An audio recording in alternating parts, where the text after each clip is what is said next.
The message popped up on my phone when I was already pulling into the school parking lot.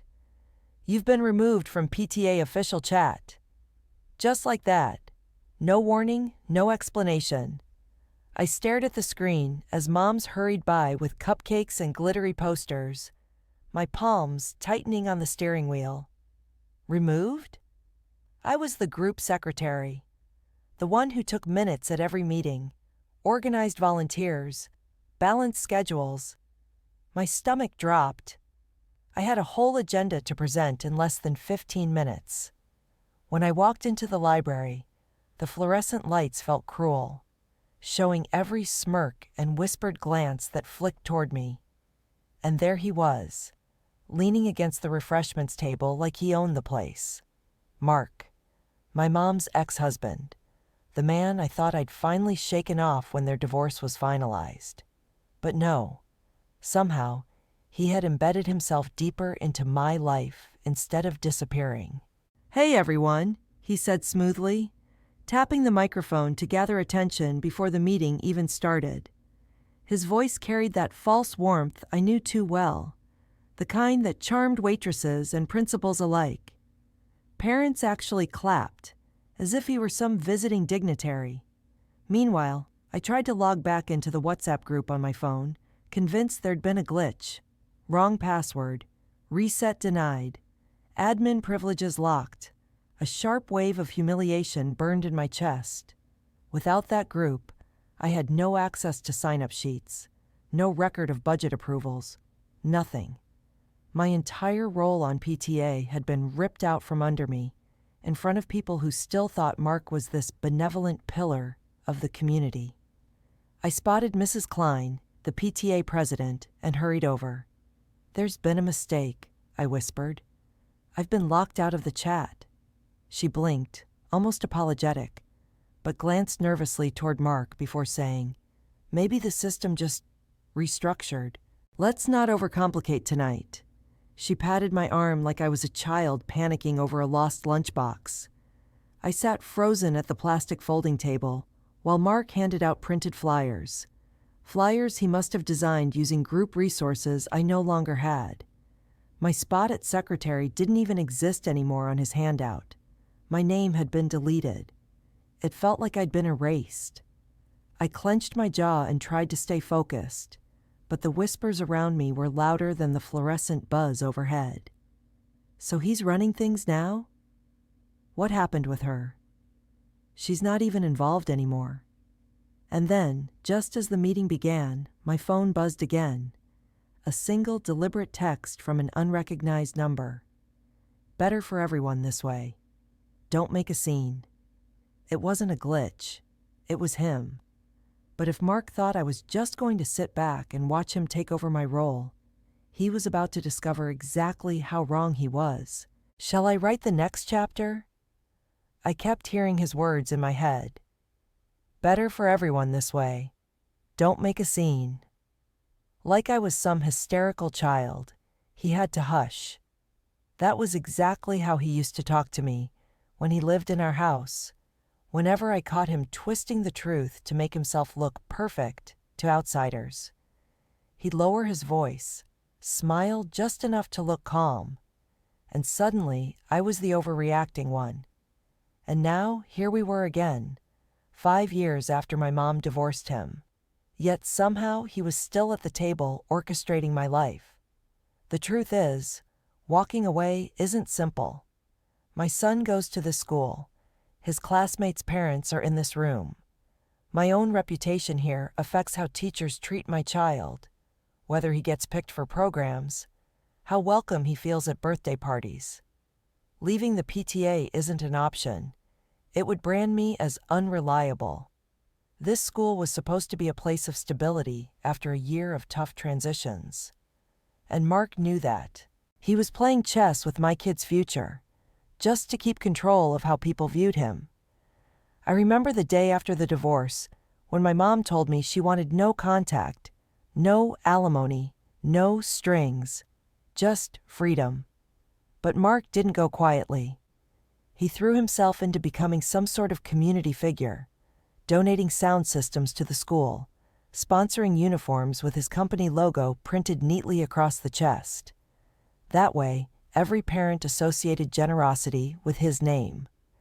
And while Mom walked away gratefully, I became collateral, because nothing made him more comfortable than keeping me under his shadow, where he could correct me if needed. And now, with the PTA, it was even more layered. They loved him. Teachers gushed about how he stepped up as a father figure.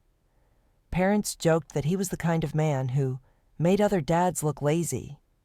And I was the quiet one scribbling down action items in her notebook, doing all the grunt work but never noticed. That dynamic had been tolerable, until he erased me. I sat at the folding table staring at Mrs. Klein, who dutifully read his flyers aloud, as though that was the official plan. My name was gone. My title, gone. My access, gone. All I had left was the pounding realization. He'd just pulled off a bloodless coup. But quitting would mean surrendering my voice in the only arena where it mattered most for my child. And I couldn't risk my son asking me why his classmates' parents whispered about me, why their fundraisers didn't involve us anymore. I couldn't let Mark decide that I didn't matter. Yet challenging him openly would make me look pathetic, jealous of my mom's ex-husband, desperate to retain control of a silly parents' group. It was a brilliant trap. But here's the thing. If you think I'm exaggerating about how petty and manipulative he could get, just wait until you hear the first of his small, deliberate cuts. The kind of digs so subtle, they almost sound like jokes, until you realize they're designed to erode you piece by piece. Shall I write the next chapter? The first harmless cut came at the next PTA coffee hour. It wasn't even a formal meeting, just a group of us setting up cookie trays in the cafeteria before the teachers walked in. I was balancing a stack of napkins when Mark strolled in, clapping one of the dads on the back and announcing, "We've all been a little disorganized lately, but don't worry, I've streamlined everything." His tone was casual, playful enough to earn a couple chuckles, but his eyes flicked straight to me. Streamlined, as in, removed me. I tried to redirect, saying, "Actually, I had already drawn up a schedule for snack volunteers." But he cut smoothly over me. "Oh, I know you're trying, but sometimes it just takes a different skill set. Not everyone's wired for logistics." He grinned at the circle of parents, like he was teasing a little sister. Laughter bubbled. The joke was razor thin, but it landed exactly how he wanted. I was suddenly the one who overplanned, overreacted, didn't measure up. Nobody called it out, because to them it just sounded like witty banter. But I could feel the weight of every glance. People wondering if maybe he was right. That wasn't the first time he'd corrected me. A week prior, he'd posted in the PTA chat, the one I was secretary of back then, correcting an event flyer I had designed. Instead of saying, "We'll use this version," he phrased it like, "Fixed a few of her typos. No big deal. See attached." Everyone reacted with little clapping emojis. My work was dismissed as flawed, his fixes celebrated. And there was the bake sale. I pulled an all-nighter baking trays of muffins, bundling them, labeling allergy info. At the fundraiser, he waltzed in with 3 boxes of store-bought donuts, loud enough for everyone to hear. "Hey guys, don't worry, I covered most of the donations."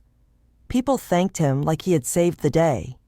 No mention of the 6 trays with my handwriting on them, already stacked on the table. None of it was cruel enough to call out directly. And that was the genius. He made each slight just subtle enough that I looked petty if I complained. How do you stand up at a table of teachers and say, "Actually, I made those muffins"? It makes me seem insecure while he shines. But inside, I could feel the ground eroding. These small digs weren't random. They were training the room to see me as incompetent. So when he finally erased me completely, no one would object. I swallowed it that morning with the napkins, smiling thinly while my stomach burned. Nobody wanted tension at a PTA coffee hour. But as I forced myself to stack paper cups and listen to the others laugh at his jokes, I had a gnawing certainty. This wasn't the endgame. He had a bigger move planned, a way to tip the scales permanently in his favor. And I didn't have to wait long to see it, because at the very next meeting, when I tried to quietly challenge him about the group chat, he weaponized the oldest trick in his arsenal, gaslighting me into looking like the unstable one. Shall I write the next chapter? I caught him outside the library before the next big meeting. Parents were still trickling in, carrying trays of brownies and bottles of water, so no one was listening too closely. I pressed my phone against my chest and said, in the calmest voice I could muster, "Mark, I've been locked out of the PTA chat. You're an admin. Can you let me back in?" He smiled. That smooth, dismissive smile I've seen him use on servers when they carried the wrong order. Locked out? Oh, maybe you pressed something and removed yourself. He leaned back like the entire problem was my clumsy mistake. I've seen people mess that up before. You don't exactly have the best luck with apps, right? It was a covert jab, but one that stung, because it told everyone nearby the same story. I was the unorganized, forgetful one, the mom who just didn't understand tech. I shook my head firmly. No, I got a message saying, "Removed by admin." That doesn't happen by accident. He tilted his head, feigning sympathy. You're stressed. I think you've been juggling too much, and sometimes when we're overwhelmed, our brains invent things. His voice softened to a murmur, just low enough that only I could hear. Don't embarrass yourself. That phrase, don't embarrass yourself. I'd heard it 100 times when he and my mom were together. It was his way of shutting me down without looking aggressive to outsiders. And sure enough, that night, he played it to perfection. Later, when Mrs. Klein asked if I was having tech problems, he chuckled gently and told the entire table, "It's not her fault. Some apps just confuse people sometimes." A ripple of laughter circled the library, small snorts into coffee cups. Suddenly, I was cast as the frazzled mom who couldn't figure out group chat settings. I clenched my fists under the table, because if I protested too hard, I'd only look hysterical. See how she takes everything so seriously? That's exactly the portrait he wanted to paint. But the knife twist came when he graciously offered, "Tell you what, I'll forward you the important notes personally. No need to worry about the chat, less on your plate." The way he framed it, it sounded like a gift. Parents nodded, grateful he'd solved the problem. Meanwhile, I was officially marginalized. The secretary without records, the member without access. If you're wondering why no one stepped in, it's because this is exactly how gaslighting works. It uses social dynamics to make the victim seem irrational. Nobody wanted to be that parent tangled in drama. They wanted peace, and Mark packaged his betrayal as peace. But the cost of that was me, silenced. And as I sat holding my tongue with nails digging moons into my palm, I knew it would only get worse. Because the real betrayal, the moment where everyone would finally see his mask slip, was still waiting just ahead. And it happened the night he stole one of my ideas and paraded it in front of all of them, like it had been his genius plan all along. Shall I write the next chapter? It was supposed to be my moment. For weeks, I had been shaping an initiative, a literacy night for students and parents, with local authors reading from their books, and a book swap table for kids who couldn't afford new titles. I had outlined costs, sent emails to possible volunteers, even drafted a flyer with sketches from one of the art teachers. It was the first idea in ages that lit me up inside, that made me feel like I was doing something good for our school, for my son. So when Mark stood at the front of the library at the next PTA meeting, smiling at the crowd while he described my exact project, I felt the blood drain from my face. "Imagine it," he beamed, waving around colorful mock-ups that looked eerily familiar. Authors, storytelling corners, a book exchange to promote inclusivity. I thought it might be just what our kids need. The room erupted with murmurs of "That's brilliant," and "What a great idea." Mrs. Klein even clapped her hands. I could see the art teacher's eyes flicker toward me for a second. She recognized her sketches. But she didn't speak. I opened my mouth, but the words stuck in my throat. He was savoring it, spinning it as though the entire vision had sprung from his generosity and genius. I wanted to scream, "That was my idea." I wanted to slam down my drafts, the emails, the notes in my phone. Instead, all I felt was that familiar freezing silence. My own fear that if I lashed out, I'd look bitter and unhinged. I tried to slide in gracefully. Actually, I had suggested something similar at our last planning session. He didn't even let me finish. Of course, lots of us bounce ideas," he said, smiling in my direction with mock graciousness. He turned back to the group. "But I've already spoken to a publisher who's willing to donate books. It's moving fast. Timing is everything." In one move, he buried me again, claiming agency, connections, initiative, while framing me as the tag-along who maybe thought she had come up with the concept, but hadn't done anything to make it real. His version came with applause. Mine came with skeptical side-eyes. And as parents signed up to help with his event, I realized the danger had escalated. He wasn't just erasing me privately anymore. He was reshaping the history of what I did, unspooling my contributions, and weaving them into his legend right in front of witnesses. My throat burned as I packed up my papers after the meeting. Part of me wanted to storm out, but another part of me whispered that if I walked away, he'd win permanently. And honestly, I think he expected me to quit, bow out quietly like so many people did when they found themselves up against him. But instead of quitting, I tried one more time to fix things through proper channels. I made an appointment with Mrs. Klein, hoping she would see reason, hoping the PTA president would acknowledge how unfair this all was. What I didn't know then was that this was the exact step that would prove how deep his control really went, and how alone I truly was in that room. Shall I write the next chapter? I went into that meeting with Mrs. Klein rehearsing every word in my head. I didn't want to sound bitter or jealous. I didn't want to sound like the daughter who couldn't let go of her mom's charming ex. I wanted to sound professional, calm, factual. So I brought notes, printed copies of my draft emails about literacy night, screenshots of dates and attachments, even the sketches the art teacher had passed me. We sat in the elementary school's teacher's lounge, the smell of burnt coffee and whiteboard markers filling the air. I spread out my papers on the Formica table. "I need your help," I began gently. "This event, it was my initiative. I have the receipts, literally. Mark is presenting the idea as his own, and now I've been completely removed from the PTA chat. I can't even access information anymore. It's undermining my role as secretary and my ability to contribute." Mrs.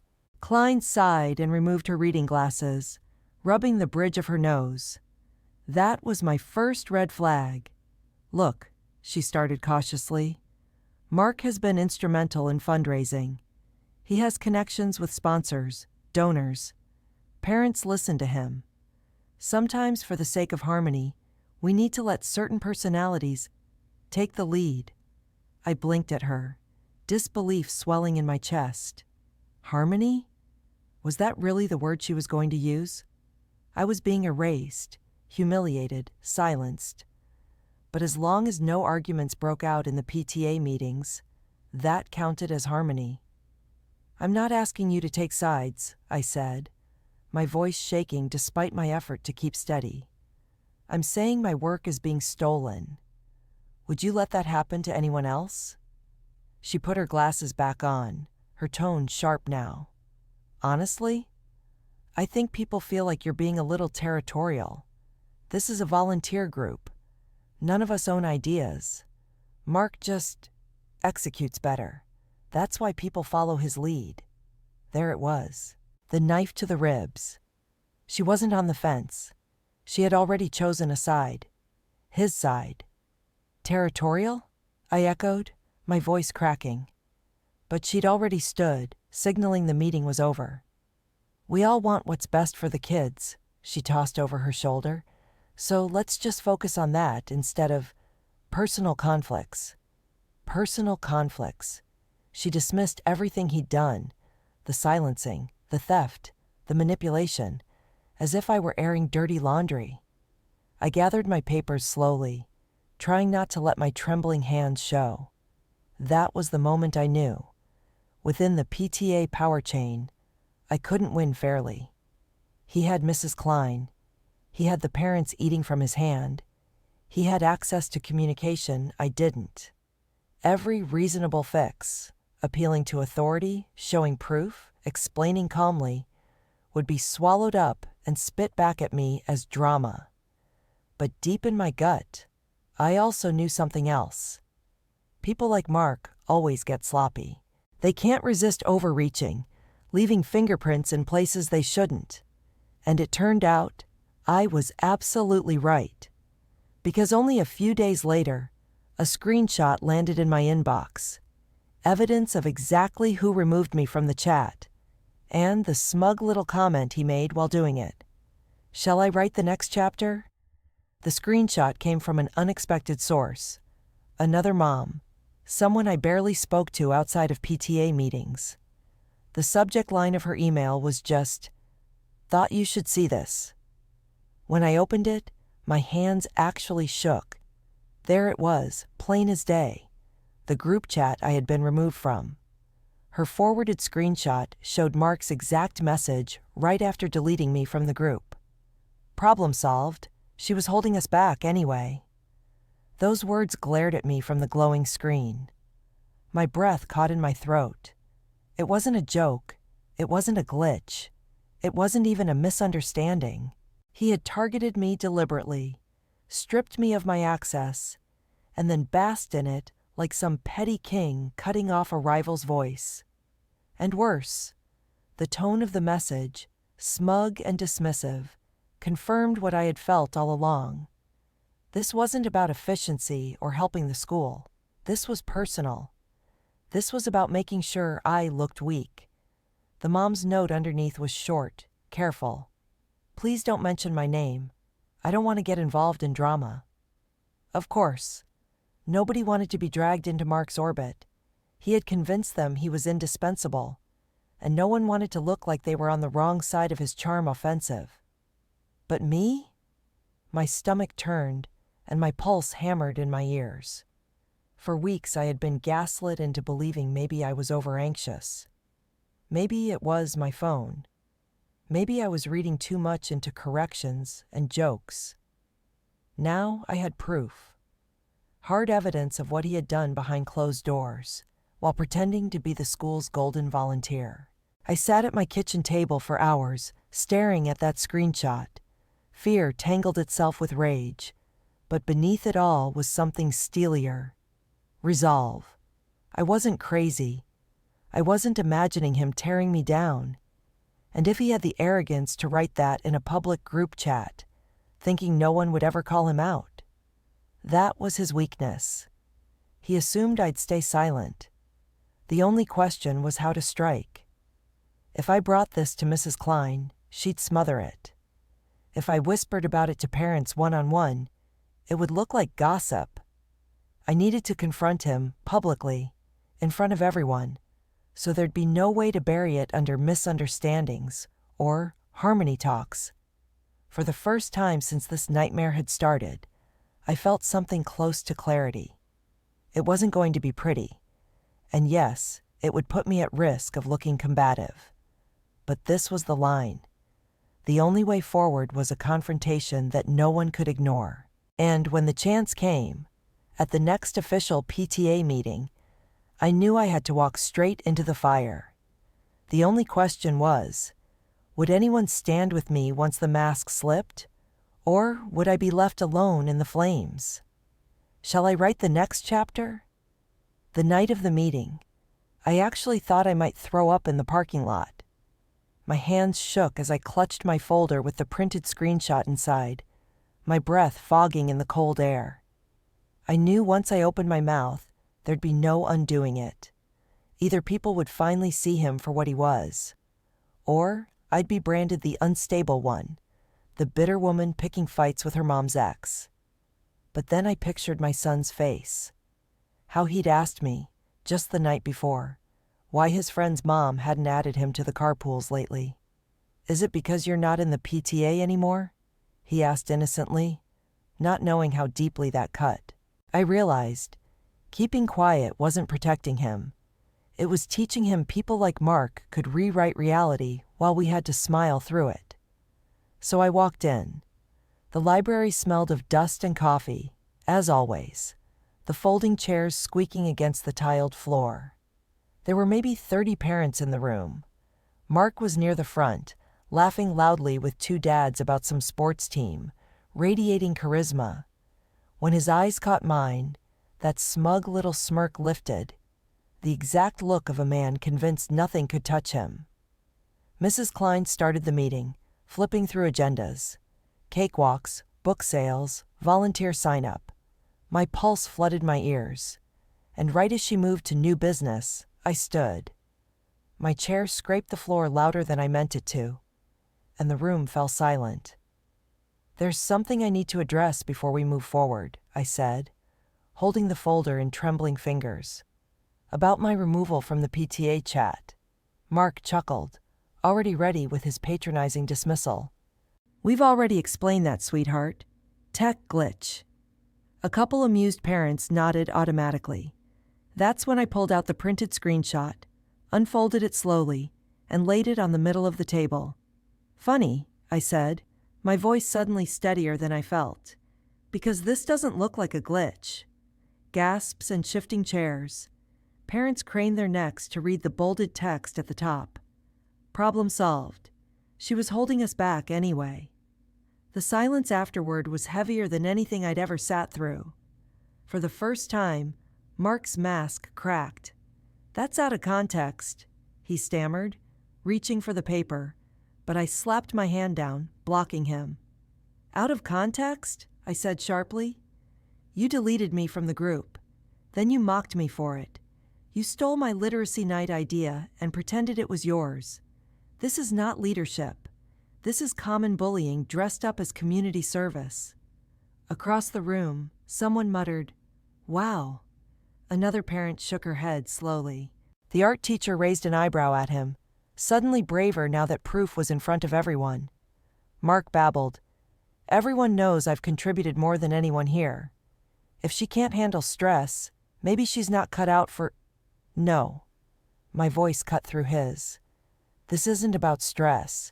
This is about you rewriting history, sidelining me, and manipulating people who trusted you. And frankly, it's about me finally refusing to stay silent. The room was frozen, like everyone was recalibrating what they were seeing. And for the first time, I wasn't the one scrambling to justify myself. He was. But what surprised me most wasn't just the tension. It was the way eyes started shifting in the room. Little by little, people leaned away from him. Their admiration cracked open. Finally, the truth was on the table. But what followed, the fallout, the reshuffling of power, was far messier than I anticipated. Because when a man like Mark loses control, he doesn't go quietly. Shall I write the next chapter? Mark didn't go down gracefully. He never could. The instant he realized no one was chuckling along with him anymore, his whole demeanor shifted. His voice climbed louder, sharper, the mask of charming donor slipping to reveal the edge I knew too well. "This is ridiculous," he snapped, his usual grin gone. "I've given thousands of dollars, equipment, prizes, everything this school uses with my name on it. All she's done is take notes and act like she's running the world. Who do you think actually keeps things moving?" The room bristled. You could feel the discomfort ripple through the rows of metal chairs. A dad who normally hung on his every word cleared his throat and murmured, "That doesn't excuse that message." Another mom whispered to her friend, eyes darting toward me. It was subtle, but there it was. His army of admirers had started to fracture. Mrs. Klein finally spoke, her voice tight. "Mark, shouting at people doesn't help. This isn't how we conduct ourselves." But he pushed on, red creeping into his cheeks. "Oh, come on. You all know she's exaggerating.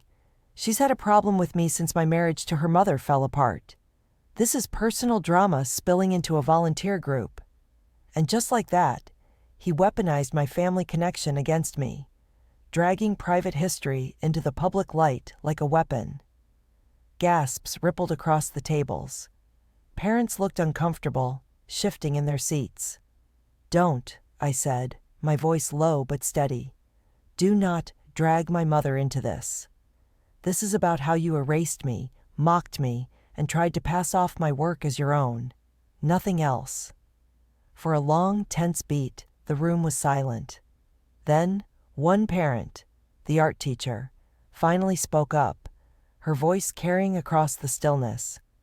"I gave her those sketches weeks before you brought them to the group. That idea wasn't yours, Mark. We all know it now." It was like a pin dropped. The air shifted, the spell cracked further. More whispers. Eyes no longer glued on him with admiration, but with suspicion. I should have felt relief. The proof was on the table, the truth spilling out. But instead, I felt dread. Because I knew men like Mark didn't crumble when exposed. They retaliated.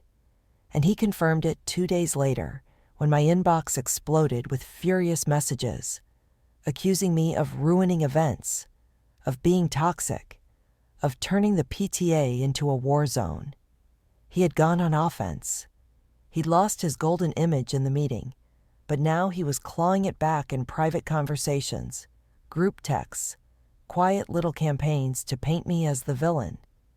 Parents started to back away from me in the halls, too afraid to get caught in the crossfire. The immediate fallout? He lost his role as head volunteer, but the cost for me was isolation. My son still had to walk those halls, still had to face sideways looks from classmates' parents. The reversal I hadn't seen coming wasn't about Mark. It was about how far his poison spread before it cleared. And I had to decide, was it worth continuing the fight? Or would stepping away finally protect my son? Shall I write the next chapter? I thought the worst of it was over. Once the principal quietly asked Mark to step down from coordinating PTA events. For one dizzying moment, I felt like I had finally won. Like the proof, the confrontation, the shift in the room had been enough to sever his stranglehold. But victories against men like Mark are never clean. Because almost immediately, I began noticing the ripple effect. Parents who had once waved cheerfully at pickup now kept their eyes on their phones. A mom who'd always invited my son to her daughter's birthday suddenly sent a message. "Sorry, we're keeping the party small this year." Another parent half smiled at me in the hall. Then, later that night, I saw his name pop up in a new group, the PTA Moms and Dads Connect chat, which, of course, I hadn't been invited to. That was how Mark played it. He lost the official seat of power, but he seeded a whisper network. He positioned me as the one who created drama, the one too unstable to just let go of old baggage. He no longer needed the microphone at meetings. He had the cafeteria corners, the carpool lanes, the group conversations I couldn't hear. Even worse, my son started to notice. At dinner, he swallowed spaghetti and asked quietly, "Why didn't Ben save me a seat at lunch today? Did I do something wrong?" And I knew. The stigma was bleeding down. Children absorbed the isolation of their parents like secondhand smoke. For a week, I barely slept. I replayed the meeting in my head, wondering if I should have paced my words differently, if pushing the confrontation so hard had somehow given Mark the ammunition to whisper louder afterward. But then I realized, tormentors like him always adapt. If I had stayed silent, he would have kept erasing me. If I had spoken softly, he would have dismissed me. The silence of others was his oxygen, and my refusal to stay quiet was the only thing that suffocated him. Still, something had to change. I couldn't let my child pay the price for my decision. So I made my own move.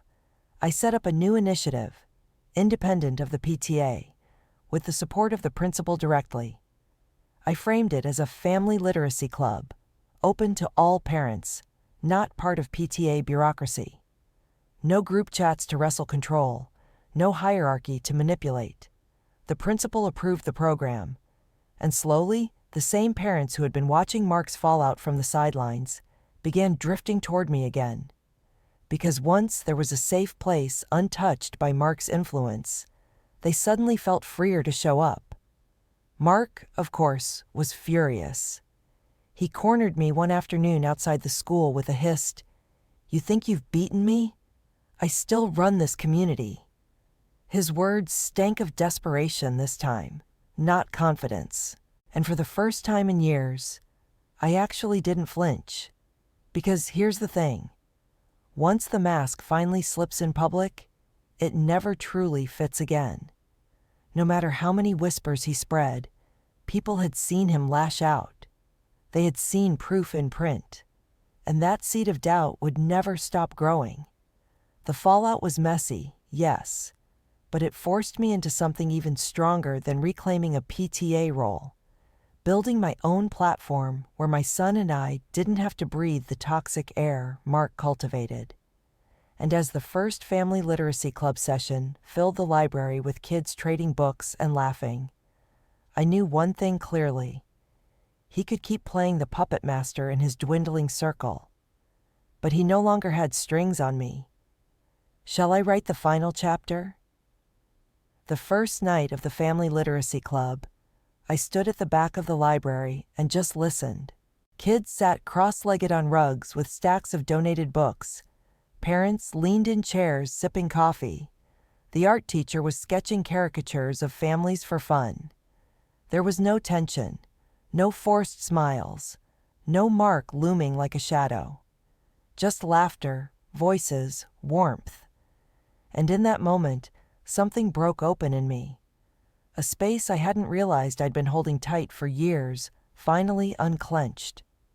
My son raced up to me mid-session, his cheeks flushed, clutching a dog-eared adventure book someone had passed along. "Mom," he whispered, "this is the best club ever." Then he darted back into the circle without waiting for my reply. The pure joy in his voice was all the proof I needed that I'd chosen the right path. I wasn't protecting him by avoiding conflict. I was protecting him by refusing to let someone else silence his mother. Of course, I still hear about Mark. He hasn't disappeared. He clings to his small group, still telling stories about how he built half the school's programs, still sneering that I'm divisive. But here's the truth. I don't need to defend myself anymore. His game only works if I step onto his stage. And I've built my own now. One that doesn't require permission, passwords, or fragile titles that can be erased with a single message. The real resolution wasn't proving him wrong in the moment. It was reclaiming my authority to exist unimpeached. I stopped hinging my worth on whether the PTA accepted me, whether he approved of me, or whether whispers followed me in the hallways.